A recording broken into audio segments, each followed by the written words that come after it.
Chers amis, chers auditeurs, bonjour, Monique Nakache à l'antenne pour Paris Culture et Spectacle. Aujourd'hui, j'ai le grand honneur et le grand bonheur d'être via les moyens numériques en communication avec Muriel Toiti, à qui je dis avant tout bonjour Muriel. Bonjour chère Monique. Muriel, je ne vais pas rappeler, mais je tiens quand même à le souligner, que vous êtes directrice générale de Ternion France depuis 2002. Mais que vous êtes aussi quelqu'un du cru, parce que vous avez vécu une vingtaine d'années en Israël et que vous avez servi dans les rangs de Tsahal. Et tout de suite, j'ai envie de vous dire, vous qui êtes dans la communication, qui avez fait Sciences Po Tel Aviv, la France est partenaire du Ternion France, du Ternion carrément. Et pourriez-vous nous en dire quelques mots avant de parler d'un sujet qui vous tient particulièrement à cœur? Absolument. Comme je le dis très souvent, je veux dire que le drapeau bleu-blanc-rouge est définitivement haut hissé sur le campus du Technion, et ce, effectivement, grâce à des partenariats stratégiques qui ont été établis, initiés, développés, surtout concrétisés, parce que c'est le concret qui est le plus important depuis des années maintenant, avec les grands groupes industriels français, et puis les écoles d'ingénieurs, les universités, les instituts de recherche. Pourquoi? Tout simplement parce que tous ces acteurs de l'écosystème français sont tous friands de l'enthousiasme et du savoir-faire en matière d'innovation au Technion et en général dans l'écosystème israélien, pour la bonne et simple raison que cet écosystème, et par ricochet le Technion, a ce savoir-faire de matérialiser très rapidement en application ou en service ou en produit, et bien sa recherche. Et c'est exactement ce que la France a besoin pour s'inspirer, pour aller plus loin dans la recherche fondamentale dans laquelle elle excelle, la France, mais pour pouvoir glisser plus rapidement peut-être et culturellement vers de la recherche appliquée pour pouvoir créer de la valorisation et du transfert de technologie. Et alors justement, en parlant de technologie et autres, pourriez-vous insister sur la place de l'innovation au Ternion? La place de l'innovation et l'ADN, la génétique même, est au cœur de la culture d'abord d'Israël en termes d'écosystème, mais aussi du Technion. Et c'est très simple. Pourquoi? Parce que cette capacité à l'audace, à la ténacité, au risque, parce que l'innovation est un risque. L'innovation ne se décrète pas. Il se travaille, j'allais presque dire, dans la douleur, mais il se travaille aussi dans l'adversité. Comme nous savons que petit pays qui fait de grandes choses très jeune, ce pays vit malgré lui dans l'adversité. C'est cette adversité, rien n'est acquis, qui fait qu'il n'y a pas autre choix que d'être dans la création, de prendre le risque pour la création, de prendre le risque de la réussite. C'est ça la puissance de l'innovation, et c'est pour ça qu'en Israël, on crée de la valeur ajoutée par des cerveaux. Pourquoi aussi? Parce qu'en Israël, on le sait, il n'y a pas de ressources naturelles, par contre il y a des cerveaux. Et ce melting pot culturel crée une transdisciplinarité qui porte, juste doublée d'une culture du risque, de l'audace et de la ténacité, à l'innovation. Et c'est ce qui manquerait peut-être aujourd'hui encore à la France.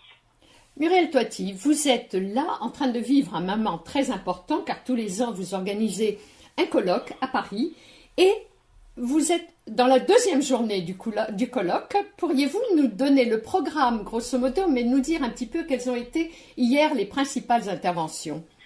Merci, oui.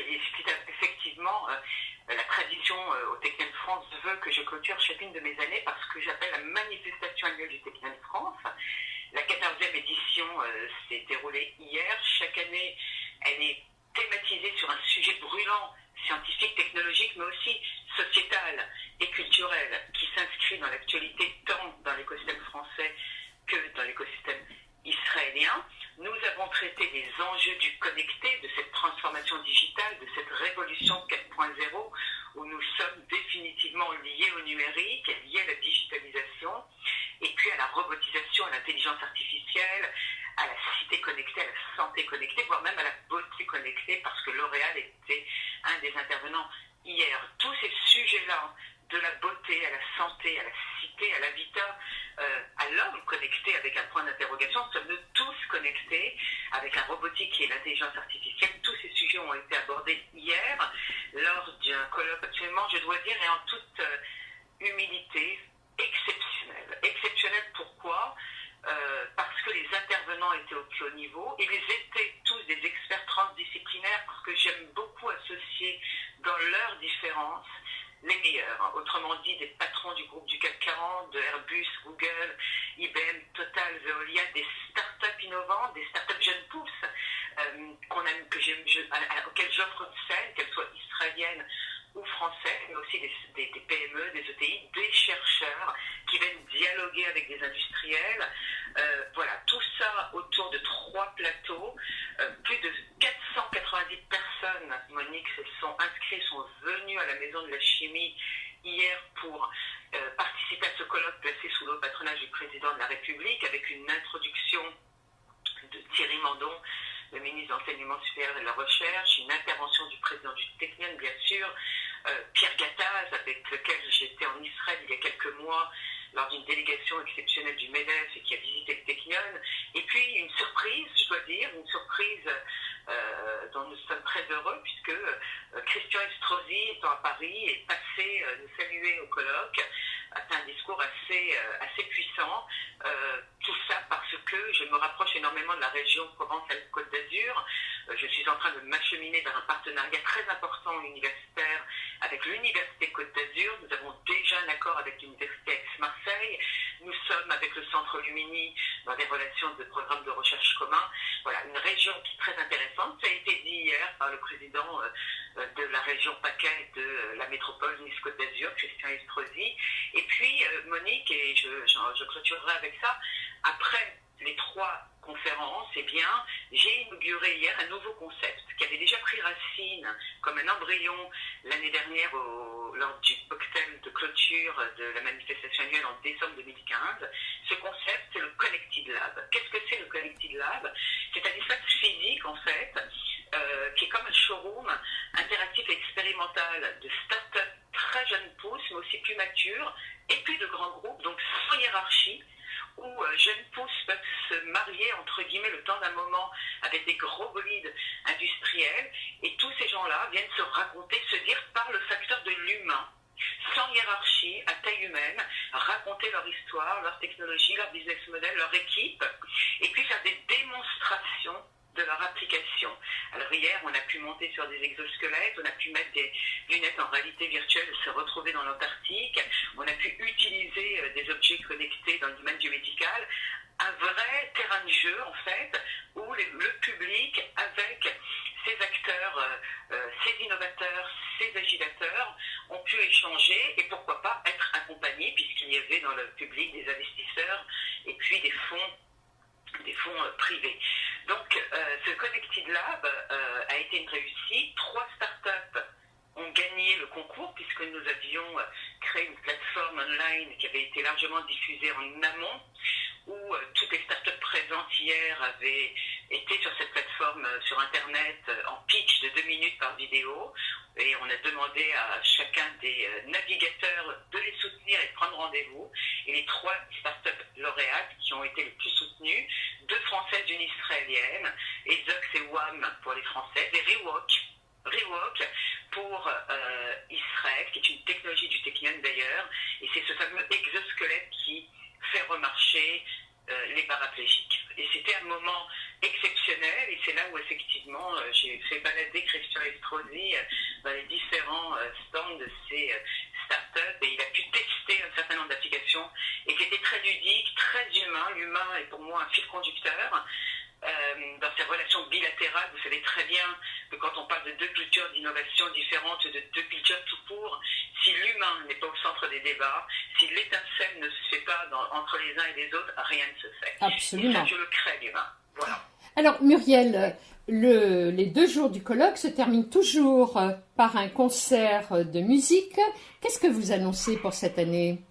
Alors, ce soir, chaque année, je clôture effectivement par une soirée. Pas toujours un concert. L'année dernière, c'est un grand cocktail dînatoire avec un éclat d'innovation. Exact. L'année d'avant, c'était un grand dîner. Cette année, effectivement, c'est un concert. Donc, c'est ce soir à la Maison de la Chimie à partir de 20h précises, où après une partie institutionnelle où nous signerons d'ailleurs un accord très important avec Centrale Supélec. Eh bien, Gershwin à Paris. Nous allons jazzer à la Maison de la Chimie grâce à l'Orchestre symphonique et chœur de Paris Sciences et Lettres, avec lesquels nous avons signé un accord académique l'année dernière également. Paris Sciences et Lettres, je le rappelle, regroupe les 26 établissements les plus prestigieux de la ville de Paris, de Normal Sup, Dauphine, École des Mines, SPCI, Chimie Paris-Tech, etc. Et puis le PSL a un orchestre fabuleux d'étudiants, chercheurs et professeurs. Et tout cet orchestre se produira pour nous ce soir sur les airs de Gershwin à Paris.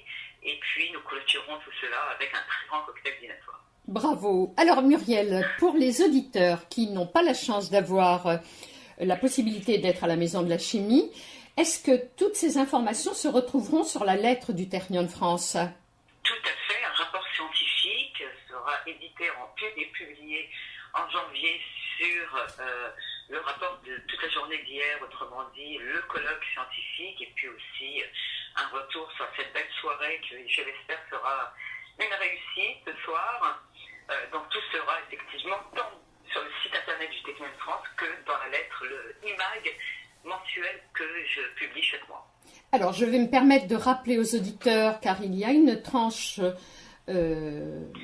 qui n'a pas la chance d'être connectée également à Internet. Je vais rappeler le numéro de Ternion France, le numéro de téléphone, 01. Oui, allez-y Muriel. C'est le 01 40 70 13 28.